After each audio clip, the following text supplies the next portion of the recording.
it was a little bit later on when he set his time. Yeah, I think that could be quite crucial, really. He might just have a bit of time left in the bag, as we just see all three of the Arden cars leaving the pit lane. Looks like they're going to queue for a bit. Obviously trying to make use of the time they've got on circuit. It'll be interesting to see how many sets of tyres all these guys use. I think they've got 3 new sets of slicks that they can use, and yeah, it'll be interesting to see how many they actually go for, if they're going to save some new ones for the race. Well, it's going to be particularly interesting simply because of the temperatures that we talked about, and of course the Pirelli compounds that we're seeing this year, much like what we've experienced in Formula One, whereby tyre degradation tyre degradation has been a real key issue. And of course, the key factor with this race weekend is that because it's a standalone, the teams and drivers don't have the additional concern or question mark over how the F1 rubber and the GP2 rubber is going to affect the performance. Yeah, as it's just GP3 running this weekend, it should be a fairly consistent track. The track has actually been resurfaced last year, as we just see the green light go. So it's actually quite a bit faster than what these guys experienced over their testing that they did last year during the mid-season. It's about 2 or 3 seconds faster, and there's been a few changes to the runoff areas, and track limits could be a bit of an issue, so we're going to keep an eye on the timing screens just to make sure that everyone is staying within the limit. And the other factor that we heard from Nick Yellerly, we get a little text from Nick earlier just telling us how he got on. Very quick, Nick, second fastest this morning, just under 0.3 of a second away from Correggiosi's time. But Nick was mentioning to you about how he felt the circuit was compared to the last time he'd driven there.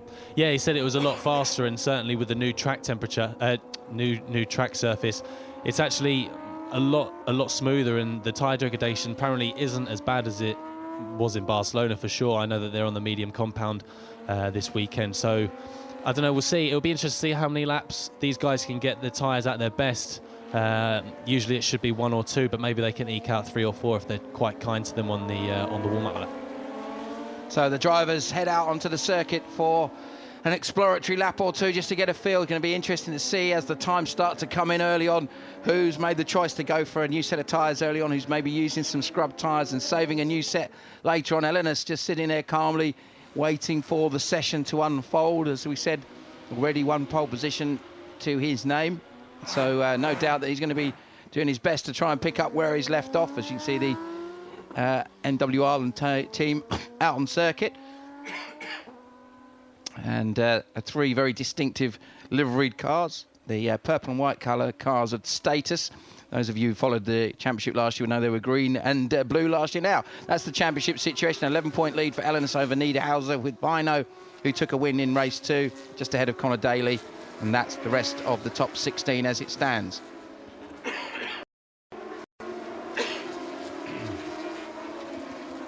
Now, which of the drivers, from your point of view, would you expect to be able to get out there and get on it from the beginning, Alex? I mean, it's Correggios, we know, is very, very quick from the start. A couple of other drivers we've been watching with interest that seem to be able to put in a time even when they're on the older rubber. Yeah, I think, as we've seen, Elenas is waiting it out a bit, and I think that's obviously just a sign of complete confidence. He's got confidence in the car, he's got confidence in his own driving at the moment, so he's not particularly worried, and he's going to keep it cool. But we see Correggios just coming through the last corner now to start a flying lap, and he still looks like he's warming his tyres. To be honest, I think it's just going to be the usual top 10. It's such a diverse grid, and everyone has got a chance to be on pole position today. All the teams are on good form, and all the drivers are driving well, so I think it's just going to be very, very close. Well, last time out, it was a particularly close run thing between all of the guys. In terms of qualifying, Elenis was on pole last time from Niederhauser, Daly, Yellerly, Vino, Regalia, Viat and Jack Harvey. That was the top 8 last time out. So hopefully we'll get a similarly close set of qualifying. At the moment, we're having a few dramas with our timing screens not having updated as yet, so haven't been able to give you an indication of who's doing what on these first few minutes of the session. Hopefully we'll be able to get that for you in just a second. But as we speak, certainly it does look like Correggios is building up to doing a time fairly early on. The 26 car of Patrick Kujala, another Finnish driver out there. Correggios, of course, Estonian. Kujala, like his other teammate, Aro Vaino from Finland. And No doubt that he is has certainly got the ability to be able to challenge for a top 6 position based on the form that we've seen from him so far. But it does seem to be everybody still doing everything they can to warm their tyres up at this stage, which, considering the conditions, it seems to be taking a couple more laps than perhaps you would have expected. And of course, as we said, that Pirelli have providing the tyres. It's a median compound tyre that they're running this weekend, so that's the same for everybody in terms of who has what available to them. So those 3 sets are going to be super important to manage that tyre element over the race weekend. And off already for one of the cars, Ryan Cullen. Now, Ryan's had a bit of a tough weekend of it so far. Hasn't been was running towards the end of the timing sheets early on yesterday. This morning. Let's see if we can work it out. Let's have a look, Alex, see if we can work out what happened there. It basically just looks like he's just touched the AstroTurf on the exit of turn 1, trying not to make sure he doesn't go over the track limits. And yeah, unfortunately, it looks like it's going to be the end of his session. Well, that's that for Ryan Cullen by the looks of things. I doubt very much if that will cause a stoppage in the session, or will it? That's the question. I suppose it is a bit of a dangerous position. No, it has caused a stoppage. There we go. Typical. Just as soon as the commentators curse, as soon as we do that, it's going to be a bit of a drama that won't take too long to recover. That is interesting there, just as his teammate Elenis had got to the end of the pit lane. So, I mean, obviously the one thing they don't have to worry about with these cars is they're going from having tyre warmers on the car to then going out and risking the tyres cooling down. So sitting at the end of the pit lane shouldn't be too much of a drama from that point of view for the teams. No, it shouldn't be a drama that way, but one problem is obviously with the tyres being quite soft, they've probably lost a bit of performance out of it now, and it could be anything up to half a second worth of performance that they've lost. So whoever hasn't gone out yet on a new set could be in the pound seats for the first run, certainly. So a brief pause in proceedings while they recover Ryan Cullen's car. And from a driver's point of view, what's the difficulty that you're facing here in terms of keeping your head together? I suppose it must be a matter of just sort of going into your usual ritual that you have of focusing and making sure you've got a vision of the map of the track in your head. Is that sort of thing that you'd be doing? I think it depends on the driver. Personally, I used to just like to clear my head and make sure I'm not actually thinking of anything. A stoppage like this is nothing you can control, and at the end of the day, you've just got to try and do the best job you can with the circumstances you're given. You shouldn't really get too emotional or get annoyed that someone's caused a red flag and ruined your lap or something like that.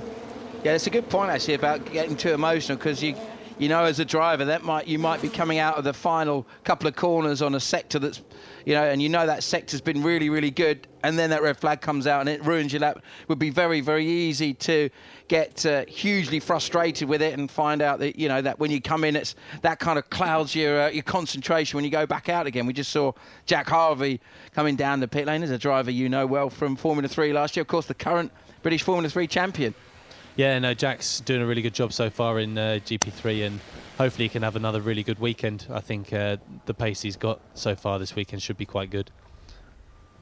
So there we go. So far, Daniel Fiat, the only driver to put in a really significant time. Look at how far off everybody else is. Apart from Fiat, Venturini and Vizoyu, no one else has really put in a time of any real significance. But a good time nevertheless, similar to the time that Corsius put in earlier, which would lead you to believe that perhaps there's a little bit more to come. As you can see, the other two of the Marussia Manor cars coming in and getting themselves settled as they take away the 15 car.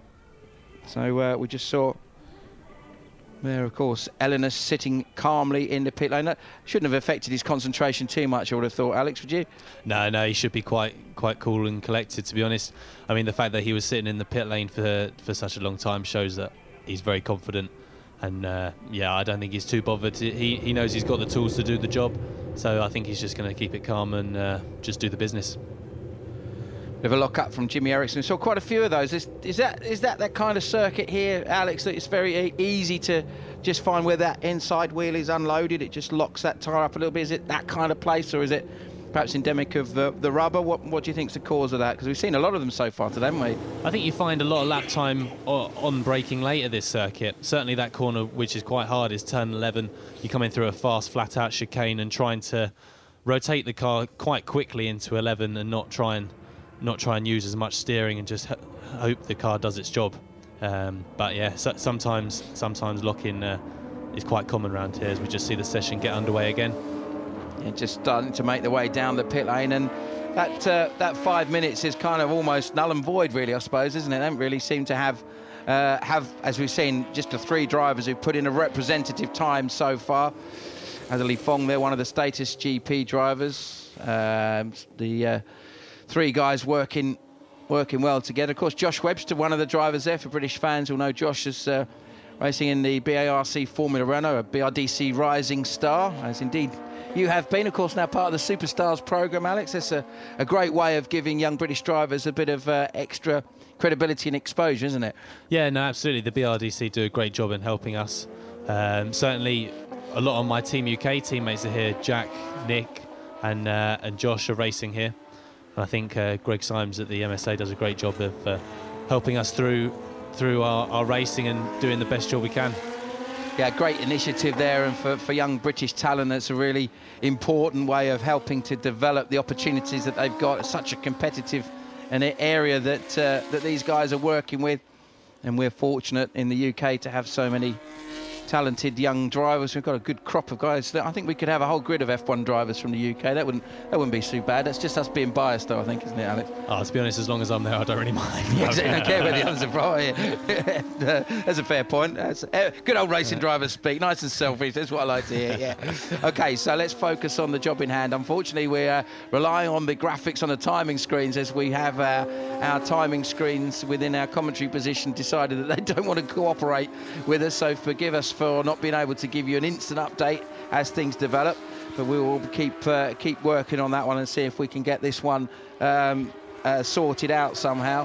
So we're going to be really thinking about the guys that are at the top of the championship. So let's just give you a quick reminder of who's where in terms of championship positions. At the head of the championship, it is Theo Ellenis after that superb race weekend that he had in Barcelona first time out. Patrick Niederhauser sits in second position, 11 points behind. Third in the championship is Aro Vino.